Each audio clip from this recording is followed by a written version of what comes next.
I know you travel this road every day, but when last did you stop to look?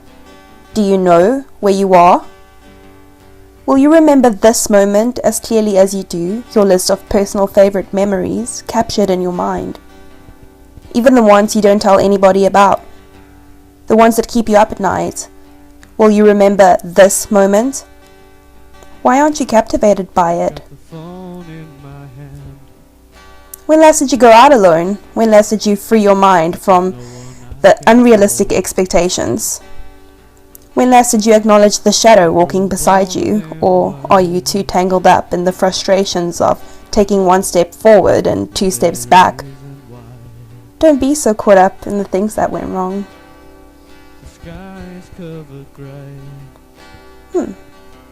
Who else has walked these hallways in Grand Central? 18-year-old Ed Sheeran, when he was just a writer trying to make it, like me. Or maybe some of my ex-lovers who are scattered over the globe now. I'm sure they have walked here, where I walk. They have seen what I'm seeing now. Yet our time ran out and we have nothing left in common apart from walking the hallways of Grand Central at some point in our separate journeys. I once heard that the only reason that time exists is just so that everything doesn't happen at once. But sometimes I need it to. So I get another coffee to get pumped up and I proudly say to the barista, I'm down to 3 a day now. I hear myself talking like an alcoholic who is trying to kick the habit. But I have no appetite for alcohol anymore, and sadly it has nothing to do with the price of liquor here. I watch the exhausted New Yorkers try to take a nap on the subway. It must look to them as though I'm just a tourist doing this for fun, but I am tired too. I've come a long way to be here on this downtown 4 train. And I listen to my brother's music. I give into another Manhattan meltdown. I feel my chest warm up as I try to hold my breath. But I exhale and a tear runs down my cheek again. I look the other way. I don't really know my brother, but clearly he has felt the things I feel too. I'm above ground again, and that first sight of city lights hits my soul like the sun rays of a warm South African sunrise used to. Then I hear Doc's voice in my head again. The words he said in that radio lecture comes back to me almost instinctively, like a warning going off in my mind every time that I'm here. Don't let the city lights distract you. But tonight, I might have to let them. I've been told that there are no free rides in life. I have found a few. Maybe the memory I have of friends who bought my mom a car when she was sick has changed my mind about that saying. Or the countless friends who gave me a place to sleep when I was 15 and my dad told me I couldn't come home. And I haven't been home in 9 years, like he asked.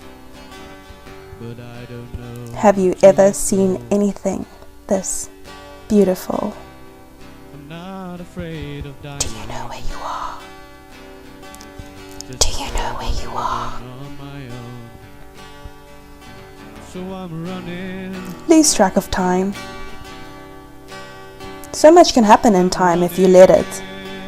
If you can be patient, if you can wait. 16 years ago I saw the towers fall on an SABC2 news broadcast, and 16 years later I am in New York for the 2017 Tribute in Lights. 16 years ago I never would have thought that this is my future, but look what time does. Do you get it?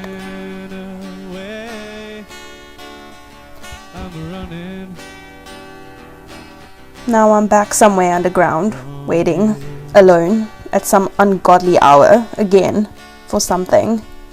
Sometimes you have to. Do you know where you are? I've missed the train home. I have to wait for the next one. So I pick up one of those big New York City pretzels from a food truck right outside Grand Central and sit myself down on the sidewalk, my back against the wall. And I watch New York. Like I'm in a movie theater, I watch New York happening right in front of me. like it knew I was coming, like it knew I had a ticket. I wonder when the deja vu will stop. I've been here before, so my guess is not anytime soon.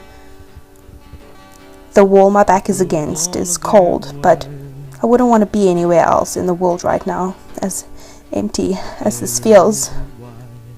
I know I'll look back and long to be sitting on the sidewalk, there, in that moment again, by myself, just taking in what's happening around me. So much on my mind, but not a care in the world. As alone as I am, and as hard as it is, I know where I am. I'm on the corner of 42nd and Park, and I know where I am. For the first time in my life, I know where I am. Then the beggar holding the door, his voice echoes. Does anyone have a quarter? Does anyone have a quarter? Does anyone have a quarter? And I realize that could be me. I feel the troubled look in his eyes, and I can relate as I try to decipher these higher caliber problems in my mind. I almost envy him. I remember the times I had to use all my mental energy on trying to find the next place to sleep and finding the next supermarket to shop the food from. I had no time to miss the people who left me. I had no time to try and make sense of it all. Now, it's all that I do. You know we had it all.